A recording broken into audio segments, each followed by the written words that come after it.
Abduqodir Husanov qanday qilib qaytib Manchester City'ning yangi kult qahramoniga aylandi? Manchester City jamoasi Carabao Cup finalida Arsenal ustidan g'alaba qozonganidan atigi bir necha soat o'tib, charchagan, ammo baxtdan ko'zlari yonib turgan muxlislar Londonning Euston stansiyasidan Manchester tomon yo'l olgan poyezdga chiqishdi va eng qizig'i, ularning tilidan tushmayotgan bitta ism bor edi.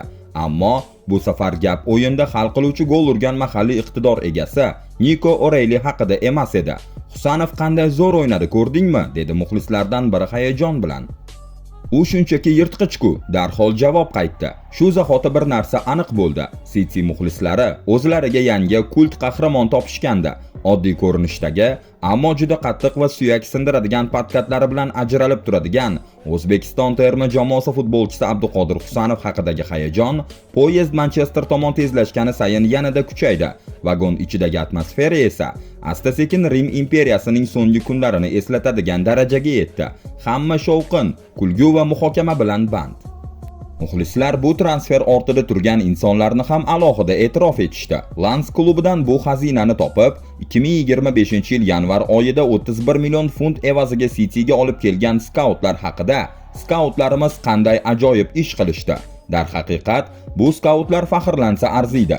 Chunki Husanov 2025-yil yanvar oyida klub amalga oshirgan umumiy 180 million funtlik transfer kampaniyasi ichida eng muvaffaqiyatli xarid bo'ldi. Do'stlar, shu joyda kichkina iltimos, kanalimiz 100 ming obunachiga yetishiga juda oz qoldi. Statistikaga qarasak, videolarni juda ko'pchilik ko'ryapti, lekin hali ham ko'p odamlar obuna bosmagan. Agar kontent sizga yoqayotgan bo'lsa, hozir shu videoga bitta like bosib kanalga obuna bo'lib qo'ying. Sizning bitta obunangiz bizni 100 minglik marraga yanada yaqinlashtiradi. Abduqodir Husanov Lens safida atiga 31 o'yin o'tkazganidan so'ng darhol Manchester City'ga o'tgan edi. Hatto City skautlari uning salohiyatini payqay boshlaganida ham u bundan kamroq tajribaga ega edi. Bu transfer oddiy kuzatuv emas, balki klubning butun skaut tizimi hamkorligining natijasi bo'ldi. Ayniqsa Fransiyadagi kuzatuvchilar Husanovni maydonda ko'rishi bilanoq hayratda qolishdi. Ular darhol shuni tushunishdi. Bu yigitda katta potensial bor va uning atributlari uni juda uzoqqa olib borishi mumkin. U haqida shunday deyishardi: juda agressiv, lekin bu agressiya salbiy emas, aksincha to'liq nazorat ostidagi foydali agressiya. Aynan shu sifatlari bilan u City'ning butun skaut tizimida kuchli taassurot qoldirdi. Shu sabab 2025-yil yanvarida uni olib kelish uchun katta harakat qilindi. Chunki aynan o'sha paytda Newcastle United, Real Madrid va Manchester United kabi gigant klublar ham unga jiddiy qiziqa boshlagan edi. Husanovda ingliz futbol muxlislari yaxshi ko'radigan barcha sifatlar mujassam: tezlik, agressiya, jismoniy kuch va eng muhimi ishtiyoq. Va ayniqsa, City o'yin davomida bosim ostida qolgan paytlarda eng hayajonli lahzalardan biri bu Husanovning raqibini quvib yetib, keskin patkat bilan to'pni qaytarib olishidir. Finalning ilk daqiqalaridayoq Husanov muhim epizodlardan biriga mualliflik qildi. U Kai Havertz ortidan quvib borib, to'pni qaytarib oldi. Keyinchalik esa u muxlislarni yana hayratda qoldirdi. Viktor Gyokereshga qarshi juda kuchli patkat amalga oshirib, stadionni jumbushga keltirdi. Bu epizod mashhur jurnalist Narzulla Saydullayevning gaplarini yodga soldi. O'zbekistonda shunday gap bor: poyezd urib ketdimi yoki Abduqodir, farqi yo'q. Avvalgi o'yinda, ya'ni Real Madridga qarshi bahsda ham Husanov muxlislarga umid uchqunini bera oldi. Garchi o'yin City uchun og'ir kechgan bo'lsa-da, u o'zining mashhur yuqori tezligini namoyish qildi. Vinicius Junior va Brahim Diazni ortidan quvib yetib, vaziyatlarni bartaraf etdi. Shuningdek, fevral oyida Liverpool ustidan qozonilgan muhim g'alabada ham uning hissasi juda katta bo'ldi. U o'sha o'yinda Muhammad Saloh va Ugo Ekitike kabi xavfli hujumchilarni deyarli o'yindan chiqarib qo'ydi. Afsuski, keyinchalik u miya chayqalishi tufayli maydonni tark etishga majbur bo'ldi. Abduqodir Husanovning eng katta quroli bu uning tezligi. Hatto CS Futbol ham uni yaqinda UEFA Chempionlar Ligasidagi eng tez markaziy himoyachilardan biri deb ta'rifladi. Bundan tashqari unda juda katta nafas hajmi bor, ya'ni u ketma-ket sprint yugurishlarni amalga oshira oladi. Statistikaga qarasak, u har 90 daqiqada o'rtacha 17,85 marta sprint qiladi. Bu esa Premier Ligadagi barcha markaziy himoyachilar orasidagi eng yuqori ko'rsatkich. Aynan mana shu yuqori tezligi uni Pep Guardiola uchun juda qadrli futbolchiga aylantiradi. Chunki City hozir tobora yuqoriroq himoya chizig'ida o'ynamoqda. Guardiola bir necha bor Husanov haqida u juda tez deb ta'kidlagan, lekin u faqat tezlikni emas, balki futbol aqlini ham alohida e'tirof etadi. Odatda futbolchida juda kuchli jismoniy sifatlar bo'lsa, u ko'p bosh ishlatmaydi, lekin unda ikkalasi ham bor. Shu sabab u to'p bilan o'ynashda ham tobora yaxshilanmoqda. Bu esa meni juda ruhlantiradi. U hali yanada o'sadi. Yana bir muhim jihat bu Husanovning ruhiy chidamliligi. U City'dagi faoliyatini juda og'ir boshlagan edi. Debyut o'yinida, ya'ni Chelsea'ga qarshi bahsda, u jiddiy xatoga yo'l qo'yib golga sababchi bo'lgan. U Nicholas Jackson bilan havodagi kurashda vaqtni noto'g'ri hisobladi va keyin to'pni bosh bilan darvozabon Ederson tomonga qaytarmoqchi bo'lib, biz uchun kichik, balki futbolda katta xatodir. Nima bo'lsa ham xato qildi.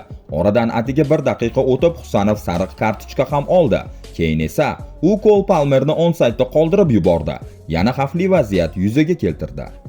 Lekin shu yerda uning xarakteri ko'rindi. U o'zini tezda qo'lga olib, Jadon Sanchoning zarbasini ajoyib blok bilan to'xtatdi. Shunga qaramay, yana bir beparvo harakati sabab qizil kartochka olish xavfi paydo bo'ldi va Pep vaziyatni oldindan sezib, uni ikkinchi bo'lim boshidayoq almashtirib oldi.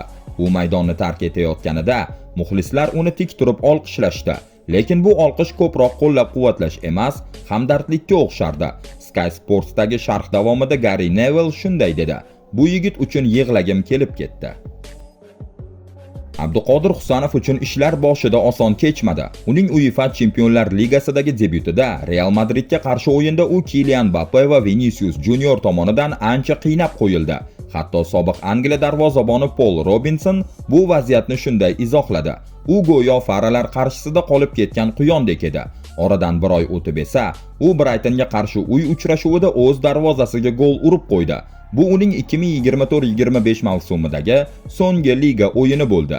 Shundan keyin u hatto City'ning so'nggi 4 ta uchrashuvi uchun qaydnomaga ham kiritilmadi." Shu sabab yozda u bilan bir paytda kelgan va deyarli bir xil summaga sotib olingan Vitor Reis Gironaga ijaraga yuborilgach, ko'pchilik Husanov ham ijaraga ketishi kerakmikin degan savolni o'ylay boshladi. Pep Guardiola bu haqida shunday dedi: "U biz nimani xohlayotganimizni tushunyapti va har safar o'sib boryapti. Juda aqlli yigit. Menimcha u yanada rivojlanadi. U doim ochiq fikrli. Ishonchim komilki, Manchester City'da ko'p yillarga yetadigan markaziy himoyachi bor." 1 yil ichidagi o'zgarishlardan so'ng City'ning markaziy himoya liniyasi juda kuchli ko'rinishga ega bo'ldi. Hozir bu pozitsiyada 4 ta top darajadagi futbolchi bor: Ruben Dias, Mark Guehi, Joshko Gvardiol va albatta Abduqodir Husanov. Endi asosiy savol, qaysi juftlik asosiy tarkibga aylanadi? Husanov uchun bu yerda jiddiy raqobat bor. Chunki Ruben Dias jamoaning eng tajribali himoyachisi, Mark Guehi esa yangi asosiy variant sifatida qaralmoqda. Joshko Gvardiol esa jarohatdan oldin markazga qaytgandi, lekin u chap qanot himoyasida ham katta tajribaga ega, ya'ni u yana boshqa pozitsiyaga siljishi mumkin. Husanov esa faqat markaz bilan cheklanib qolmaydi, u o'ng qanot himoyasida ham o'ynay oladi. Masalan, sentyabr oyida Manchester Unitedga qarshi 3-0 hisobidagi g'alabada u shu pozitsiyada yaxshi o'ynagan edi. Ammo Real Madridga qarshi ilk o'yinda bu rolda unchalik ishonchli ko'rinmadi.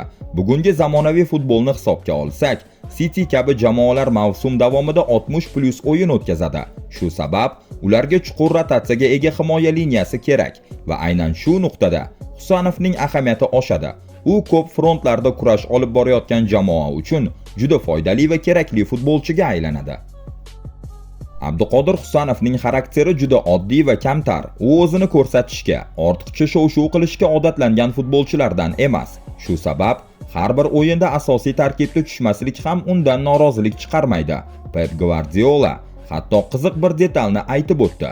Husanov o'yinlarga umuman sumkasini olib kelmaydi, chunki uning diqqat markazida faqat bitta narsa bor: o'ynash. Uning oldingi klubi Lens ham uni 19 yoshida atigi 100 ming yevroga sotib olganida darhol uning yetukligidan hayratda qolgan edi. O'sha paytdagi murabbiy Frank Hayes shunday degan: "Men hayron qoldim. U 19 yoshli yigitga emas, 25 yoshli tayyor futbolchiga o'xshardi. U o'zini allaqachon shakllangan katta futbolchidek tutardi. texnikasi va jismoniy kuchi bilan bizni lol qoldirdi. Fabio Cannavaro oltin to'pni qo'lga kiritgan so'nggi himoyachi sifatida hamda Italiya bilan jahon chempionligini qo'lga kiritgan afsona Husanov haqida juda muhim fikr bildirgan. U shubhasiz terma jamoaning eng muhim vakillaridan biri. Atigi 22 yoshda bo'lishiga qaramay, boshqalarga o'rnak bo'ladigan yetakchi.